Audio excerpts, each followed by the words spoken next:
Salve galera, Biologia com o professor Homero, e hoje nós vamos estudar as propriedades gerais e específicas da matéria.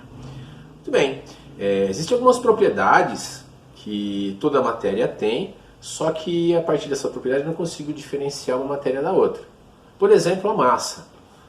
Observem esse experimento. Muito bem galera, quando a gente fala sobre massa, observe, eu tenho este pacote, eu tenho este pacote, eu tenho este outro pacote. Esses três pacotes, cada um deles contém 500 gramas de substâncias que são completamente diferentes. Perceba que ele ocupa volumes diferentes, porque a matéria é formada por diferentes substâncias. Apesar de todos ter a mesma massa, eu não saberia, se eu colocar dentro de um saco, o que seria cada um deles. A partir do momento que todos contêm a mesma massa, 500 gramas. Beleza? Então, isso aqui define a massa da substância. Eu não consigo definir o que é essa substância. Aqui dentro, o que tem aqui dentro? Tem 500 gramas de alguma coisa. Isso aqui é café. Então, temos 500 gramas de café aqui. Eu tenho 500 gramas de massa de macarrão de talharim e eu tenho 500 gramas de fubá. Então vamos estudar agora algumas propriedades gerais da matéria. A primeira propriedade é a propriedade chamada de inércia. O que é inércia? A inércia é a capacidade do corpo estar em repouso ou em um movimento retilíneo uniforme. Ou seja, se você soltar ali um satélite no espaço e ele pegar uma trajetória em linha reta, ele vai ter seu movimento retilíneo uniforme, ou seja, a aceleração dele não vai mudar, a velocidade dele não vai mudar no espaço. Isso também acontece se você estiver parado. Se nenhuma força agir em você, você está em repouso. Isso é inércia, isso é uma propriedade da matéria. Muito bem. Outra propriedade é a propriedade chamada de massa. A massa está relacionada com a quantidade de matéria presente no corpo e ela é medida geralmente em quilogramas. Então essa é a medida da sua massa. Quanto mede a sua massa, por exemplo? A minha massa mede 70 quilos. Bom, não pode confundir massa com peso. Massa e peso são duas coisas diferentes. A massa de um corpo é medida em uma balança, por exemplo. E o peso é a massa vezes a gravidade. O peso, então, depende da atração que um corpo exerce sobre o outro. E, no caso, quanto maior for a massa do corpo, maior vai ser sua atração. Por isso que o nosso corpo se sente atraído pela Terra, porque a massa da Terra é muito grande e aí o nosso corpo ele é atraído pela massa da Terra. Muito bem. A gravidade da Terra ela é em torno de 10 metros por segundo ao quadrado. Então, em qualquer lugar que você estiver e você der um salto aqui no planeta Terra, com essa gravidade, você vai atingir 45 centímetros, uma pessoa comum, lógico, atinge 45 centímetros e o salto ele dura 1 segundo. Então você salta e cai e esse salto ele dura 1 segundo por conta da gravidade da Terra. Agora, isso se uma pessoa comum. Agora, se você mudar, se você for, por exemplo, para a Lua, a gravidade da superfície da Lua ela tem apenas 17% da gravidade da Terra, ou seja, 1,62 metros por segundo ao quadrado. Essa é a gravidade na Lua. Então, usando a mesma força de salto que você deu na Terra, você pode subir cerca de 3 metros acima do solo e vai ficar parado por 4 segundos. Olha que legal, Você sobe, depois fica 4 segundos no ar, depois você começa, entre a ida, a subida e a descida, você fica lá 4 segundos. Isso se você estiver na Lua, onde a gravidade é 1,62 metros por segundo ao quadrado. Em Marte, por exemplo, a gravidade é 3,711 metros por segundo ao quadrado. Então, por exemplo, se você saltar ali, né, se você dá o mesmo salto, você vai pular cerca de 90 centímetros do chão e vai ficar no ar por 2 segundos. Olha que bacana. Agora, se você tiver, por exemplo, em Plutão, onde a gravidade é 0,62 metros por segundo ao quadrado, né? Apesar de ele ser um planeta anão, né? Já não é mais considerado nem planeta, mas ele existe. Ele é bem maciço, né? Então, se você der um salto ali, o mesmo salto, você sobe aproximadamente 7,6 metros no ar, né? E você fica aproximadamente de 9 a 10 segundos ali, né, flutuando entre a subida e a descida. Então percebam, a massa é a mesma do cidadão ali. Agora, o que está sendo diferente é o seu peso. Então, quando você sobe na balança, você vê o que? Você vê a sua massa. Tá? Tudo bem? Para você ver o seu peso, você teria que multiplicar a sua massa vezes a gravidade da Terra. Então, você pode ficar magro em alguns lugares. Beleza, galera? Muito bem. Continuando, a nossa matéria ela tem também, além dessas duas características, nessas duas propriedades, nós temos a matéria também tem a sua extensão. Toda a matéria ela ocupa um lugar no espaço. Ou seja, todo o corpo ele tem uma extensão, por exemplo, esse controle ele tem uma extensão, ele ocupa um lugar no espaço. Observem este exemplo. Muito bem, senhores, olha só. Aqui eu tenho um copo, dentro do copo eu tenho a água, e a água está ocupando o seu lugar no espaço. Se eu colocar o ovo aqui, olha só, percebam a linha onde está a água, tá? Essa é muito importante. Quando eu coloco o ovo dentro do copo, olha só o que acontece, né? A água, ela muda o seu lugar, porque o ovo está ocupando o espaço onde teria água. Tá? Então, essas duas matérias elas não ocupam o mesmo lugar no espaço. Perceberam que ocorreu um deslocamento aqui e o ovo afundou. Beleza? Muito bem. Então, o corpo tem extensão, então ele ocupa um lugar no espaço. Outra coisa é a impenetrabilidade. Observe, dois corpos não ocupam o mesmo lugar no espaço. Né? Olha só, tem como eu colocar dois corpos no mesmo lugar. O seu corpo ele ocupa um lugar no espaço e para ter alguma coisa no mesmo lugar que você vai estar ou em cima de você ou embaixo de você, mas exatamente no mesmo lugar não está. A matéria também tem a capacidade de se comprensar.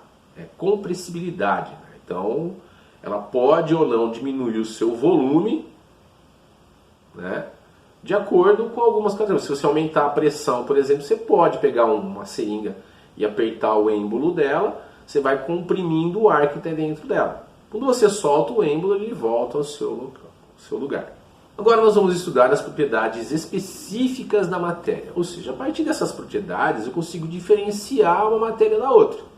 Tá? Essas propriedades específicas elas são divididas em físicas, químicas e organolépticas. Tá? Vamos entender cada uma delas agora. Muito bem. As propriedades organolépticas são aquelas propriedades percebidas principalmente pelos nossos sentidos. Né? Então ela pode ser discutível. Às vezes um cheiro é agradável para mim, mas não é agradável para outra pessoa. Então, sabor. Tem gente que gosta de jiló, tem gente que não gosta de jiló. Então também o sabor ele é questionável. Tá? Então, o odor. Quando a matéria tem algum tipo de cheiro, a gente fala que ela tem um odor, né? É odorante. Quando não tem, ela é inodora. Isso aí, a água, por exemplo, é uma matéria inodora. A água não é para ter cheiro. Se tiver cheiro, alguma coisa errada está com ela. Tá? Então, ela é captada pelas nossas células olfativas que recobrem aqui no interior das narinas. Muito bem, sabor. As substâncias elas podem ser classificadas doce, amarga, azedas ou salgadas, que é reconhecido pelas papilas gustativas. Tá? A cor do material é gerada pela frequência de onda luminosa que é refletida e é percebida pela visão. Tanto que tem pessoas que têm problemas de visão, que é o tal daltonismo, né, que são alguns cores que estão faltando ali, e ela não consegue perceber algumas cores. Então também é questionável. Brilho é a capacidade do material tem de absorver e refletir a luz que incide nele. Então tem materiais que conseguem refletir luz, tem materiais que não conseguem refletir luz. Textura, né? A superfície de um material ela pode ter um aspecto bem liso, pode ser rugoso, pode ser áspero, pode ser macio, de acordo com a percepção do tato. Então percebam que para ter essas propriedades organolépticas eu preciso, né, que o corpo se motive a entendê-las. Assim como o som. Sons são vibrações, né, que são emitidas. Essas ondas sonoras elas vibram a membrana timpânica, que vibra os 3 ossículos dentro do meu ouvido médio, e aí depois tem a propagação dessa onda sonora que é transformada em som pelo nosso cérebro. Então, essas são as propriedades chamadas propriedades organolépticas. Muito bem. As propriedades físicas das matérias. Essas propriedades físicas de um material são as que podem ser observadas ou medidas sem que ocorra a modificação na composição do material. Por exemplo, a gente estudou que a água ela tem um ponto de fusão e um ponto de ebulição. Quando a água ela sai do seu estado sólido para o líquido, ela mudou o seu estado físico, né? Mudou o comportamento das moléculas, mas não mudou, né, a composição da molécula. Entenderam? Muito bem. Então, dureza. Dureza é definida pela resistência que a superfície oferece em riscando outro material. Se eu pegar o diamante, por exemplo, o diamante é a substância mais dura conhecida, né? E riscar o vidro, você consegue ver o diamante riscando o vidro. O giz que o professor usava antigamente, de lousa, quando ele passa ali no quadro negro, né, na verdade o quadro negro que está riscando o giz, que está gastando é o giz, não o quadro negro. Então isso determina a dureza. Maleabilidade é a propriedade que permite a matéria de ser moldada. Né? Então existem materiais que são maleáveis e existem materiais que não são maleáveis. Então é maleável e não maleável. Ductibilidade é a propriedade que permite a transformar essa matéria em alguns fios, cabos. Eu consigo fazer isso com o cobre, né? Por exemplo, que eu consigo transformar o cobre em cabos. Né? E magnetismo, a gente vai ter uma aula só sobre magnetismo. Algumas substâncias elas têm a propriedade de se atrair por ímãs, então as substâncias são chamadas de magnéticas e a gente vai entender como isso funciona mais para frente. Beleza, senhores? Muito bem. Outra propriedade muito importante é a densidade, tá? Ou chamada também de massa específica de uma substância. A densidade nada mais é do que a razão entre a massa, né, e o volume que ela ocupa. Então presta atenção, densidade é a massa e o volume que ela ocupa. A densidade ela depende também da temperatura e da pressão. Por exemplo, né, observem esse pequeno experimento. Muito bem, quando a gente trabalha com densidade, né, a gente vai estudar a densidade, a gente percebe que a temperatura ela é muito importante para definir qual é a densidade da matéria. Por exemplo, a densidade da água é em torno de 1 grama por centímetro cúbico. Quando eu resfrio essa matéria, no caso da água, as moléculas se juntam, né, e aí ela modifica a densidade. Por exemplo, o gelo. Quando eu coloco o gelo, nada mais é do que a mesma molécula de água em um seu estado físico diferente. Quando eu coloco o gelo na água, olha só, percebam que ele flutua, mas ele fica ainda uma pequena camada acima do nível da água. Né? O que significa essa pequena camada? Pensa que seria um iceberg. Muito bem. Quando eu resfrio a água, a densidade dela vai para 0,92 gramas por centímetro cúbico. Ou seja, eu tenho 8% de gelo fora da água.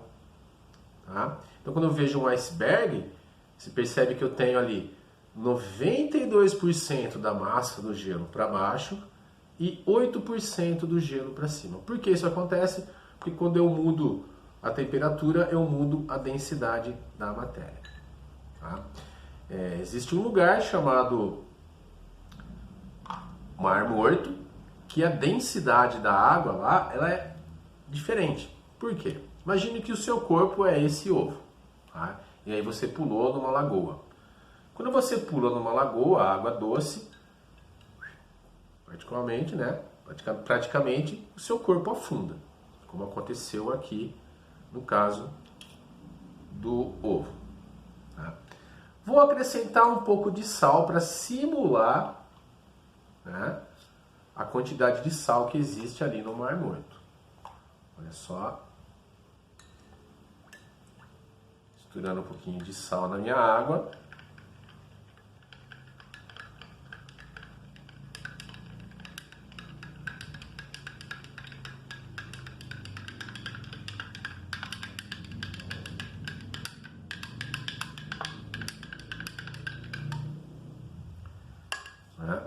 Muito bem, agora eu vou colocar o ovo simulando o seu corpo. Opa! Olha só, o ovo flutuou. Por que que o ovo flutuou? Porque modificou a densidade da água. Tá? Eu coloquei bastante sal, deixei ela bem saturada, então percebe que a densidade mudou.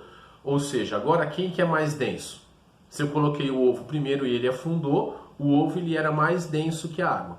Como eu troquei, né, eu aumentei, coloquei sal na água, o sal deixou a água mais densa, então a água fica embaixo e o ovo fica em cima.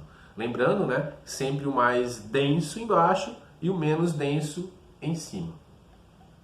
Perceberam? Ocorreu uma mudança no estado físico da substância, então ocorreu também uma mudança na densidade dessa substância. Tá? Quando a gente vê um balão, a gente percebe que o balão, o ar dentro dele, ele mudou o seu comportamento. Você aqueceu o ar expandiu, ficou menos denso. Então o ar quente ele é mais leve, então ele sobe. E o ar frio ele é mais denso, então ele desce. Né? Uma dica, sempre as substâncias mais densas fiquem embaixo. Então observem que densidade é igual a massa dividido pelo volume. Tá? E alguns exercícios ele pode te dar a densidade, pode dar o volume e pedir a massa, pode dar a massa e a densidade e pedir o volume. Então ele pode pedir qualquer coisa, a gente vai fazer alguns exercícios para depois ficar bem claro como calcular a densidade. Beleza? Muito bem. As propriedades químicas da matéria são a capacidade dessa matéria em se associar a outras e transformar em outro material. Tá? E isso a gente vai ver com detalhes em outra aula. Beleza, galera? Por enquanto é isso e até a próxima. Valeu!